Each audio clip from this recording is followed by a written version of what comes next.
दोस्तों, आज की कहानी है मेरे बेटे की गर्लफ्रेंड। बेटे राहुल के स्वभाव में मुझे कुछ बदलाव साफ दिखाई दे रहे थे। ये बदलाव तो प्राकृतिक थे, इसलिए इसमें कुछ हैरानी की बात नहीं थी। और जब राहुल के 14वें जन्मदिन पर मैंने घर पर उसके दोस्तों के लिए पार्टी रखी तो उसके ग्रुप में पहली बार 2-3 लड़कियां आईं। विजय मेरे कान में फुसफुसाए, अरे वाह, बधाई हो, तुम्हारा लड़का जवान हो गया। मैंने उन्हें घूरा, फिर मुस्कुरा दी। मुझे उन लड़कियों को देखकर अच्छा लगा। छोटी सी बच्चियां कोने में बैठ गई।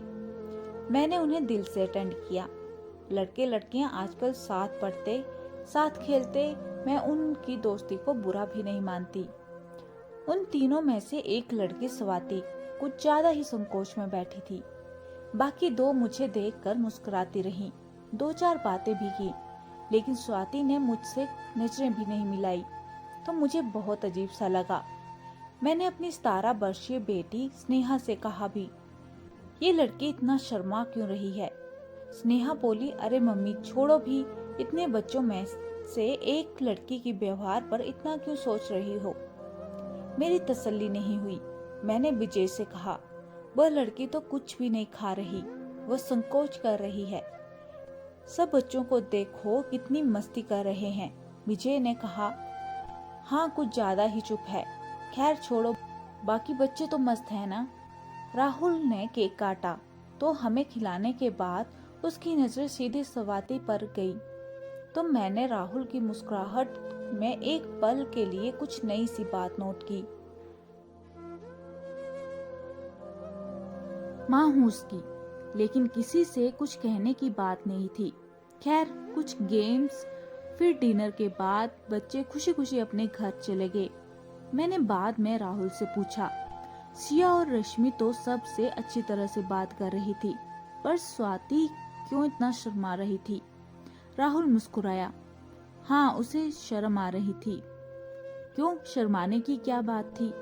अरे मम्मी, हमारे सब दोस्त हम दोनों का साथ नाम लेकर खूब चिढ़ाते हैं ना। मैं चौंकी, क्या, क्यों चिढ़ाते हैं? अरे आपको भी न हर बात समझाकर बतानी पड़ती है मम्मी। सब दोस्त एक दूसरे को किसी न किसी लड़की का नाम लेकर छेड़ते हैं। मैं अपने युवा होते बेटे के समझाने के इतने स्पष्ट ढंग पर कुछ हैरान सी हुई। फिर मैंने कहा, ये कोई उम्र है इन मजाकों की? पढ़ने लिखने खेलने की उम्र है। लीव इट मम्मी, आप हर बात को इतना सीरियसली क्यों लेती हैं? सभी ऐसी बातें करती हैं। फिर मैंने आने वाले दिनों में नोट किया कि राहुल का फोन पर बात करना बढ़ गया है। कई बार मैं उठाती तो फोन काट दिया जाता था। फिर राहुल के उठाने पर बात होती रहती थी। मेरे पूछने पर राहुल साफ बताता कि स्वाति का फोन है। मैं कहती, इतनी क्या बात करनी होती है तुम दोनों को? राहुल नाराज हो जाता, मेरी फ्रेंड है, क्या मैं उससे बात नहीं कर सकता? धीरे धीरे ये सब बढ़ता ही जा रहा था। स्वाति हमारे ही सोसाइटी में रहती थी। उसके मम्मी पापा दोनों नौकरी पेशा थे। मैं उनसे कभी नहीं मिली थी। राहुल और स्वाति एक ही स्कूल में थे, एक ही बस में जाते थे, दोनों के शौक भी एक जैसे थे। राहुल अपने स्कूल की फुटबॉल टीम का बहुत अच्छा प्लेयर था और स्वाति उसके हर मैच में उसका साहस बढ़ाने के लिए उपस्थित रहती। मैं विजय से कहती, कुछ ज्यादा ही हो रहा है दोनों का। विजय कहते, तुम ये सब नहीं रोक पाओगी। अब तो उसकी ऐसी उम्र भी नहीं है कि ज्यादा डांट पट की जाए। अब तक हमेशा 90% से ऊपर अंक लाने वाला मेरा बेटा कहीं पढ़ाई में न पिछड़ जाए, इस बात की मुझे ज्यादा चिंता रहती है। मैं रात दिन अब राहुल की हरकतों पर नजर रखती और महसूस करती कि मैं किसी भी तरह राहुल और स्वाति को एक दूसरे से मिलने से रोक नहीं सकती। सारा दिन तो साथ रहते थे दोनों। कुछ और समय बीता। राहुल और स्वाति दोनों ने 10वीं की बोर्ड की परीक्षा में 85% अंक प्राप्त किए तो मेरी खुशी का ठिकाना न रहा। विजय कहते, देखा, इतने दिन तुम अपना खून जलाती रही, पढ़ाई तो दोनों ने ठीक की है। मैं कुछ कह नहीं पाई। राहुल को हमने गिफ्ट में एक मोबाइल फोन ले दिया तो वो बहुत खुश हुआ। कई दिनों से कह रहा था कि उसे फोन चाहिए। फिर मैंने ही धीरे धीरे अपने मन को समझा लिया कि स्वाति राहुल की गर्लफ्रेंड है और मैं उसे कुछ नहीं कह सकती। सांवली सी पतली दुबली स्वाति महाराष्ट्रियन थी। वह मुझसे अब भी कतराती थी। एक ही सोसाइटी थी, कई बार सामना होता तो वह नजर चुरा लेती। मुझे गुस्सा आता, राहुल से कहती और भी तो लड़कियां हैं, सब हाय हेलो करती हैं और इस लड़की को इतनी भी तमीज नहीं है कि कभी विश कर दे। राहुल तुरंत उसकी साइड लेता। वह आपसे डरती है मम्मी। क्यों, क्या मैं उससे कुछ कहती हूँ? नहीं, मैंने उसे बताया है कि आपको उसकी और मेरी दोस्ती के बारे में पता है और आपको ये सब बिल्कुल पसंद नहीं है। मैं कहती दोस्ती को मैं थोड़े ही बुरा समझती हूँ, लेकिन हद से बाहर कुछ दिखता है तो गुस्सा तो आता ही है। सब खबर है मुझे। राहुल पैर पटकता चला जाता है। कुछ समय और बीता, दोनों की 12वीं भी हो गई। इस बार राहुल के 91% और स्वाति के 93% अंक आए। हम सब बहुत खुश थे। राहुल ने कॉमर्स ली, स्वाति ने साइंस। और कई मेरी करीबी सहेलियां सोसाइटी के गार्डन में सैर करते हुए स्वाति को आते जाते देखकर मुझे कोहनी मारती, देख तेरे बेटे की गर्लफ्रेंड जा रही है। मैं ऊपर से मुस्कुरा देती और दिल ही दिल में सोचती, का मतलब अच्छे खासे मशहूर हैं दोनों। मुझे अच्छी तरह पता चल गया था कि दोनों एक दूसरे को बहुत सीरियसली लेते हैं। अब मैं ही विजय से कहती, बचपन से ये दोनों साथ हैं। मुझे तो लगता है अपने पैरों पर खड़ा होने पर ये विवाह भी करेंगे। विजय मेरी इतनी गंभीरता से कही बात को हल्के फुल्के ढंग से लेते और हंस कर कहते, वाह, क्या हमारे घर में महाराष्ट्रीयन बहू आ रही है, क्या बुराई है। अब तो मैं भी मानसिक रूप से उसे बहू के रूप में देखने के लिए तैयार हो गई थी। मन ही मन कई बातें उसके बारे में सोचती रहती। स्नेहा कभी अपनी टिप्पणी देती, कभी चुपचाप हमारी बात सुनती। वह भी हमें राहुल और स्वाति की कई बातें बताती रहती। वक्त अपनी रफ्तार से चल रहा था। राहुल का यही मुंबई में एडमिशन हुआ, स्वाति का कोटा में। मैं सोचती अब तो बस फोन ही माध्यम होगा इनकी बातचीत का। स्वाति कोटा चली गई। राहुल कई दिन चुप व गंभीर सा रहा। फोन पर बात कर रहा होता तो मैं समझ जाती उधर कौन है। वह कई बार फोन पर दोस्तों से बात करता, लेकिन जब वह स्वाति से बात करता तो उसके बिना बताए मैं उसके चेहरे के भाव से समझ जाती कि उधर स्वाति है।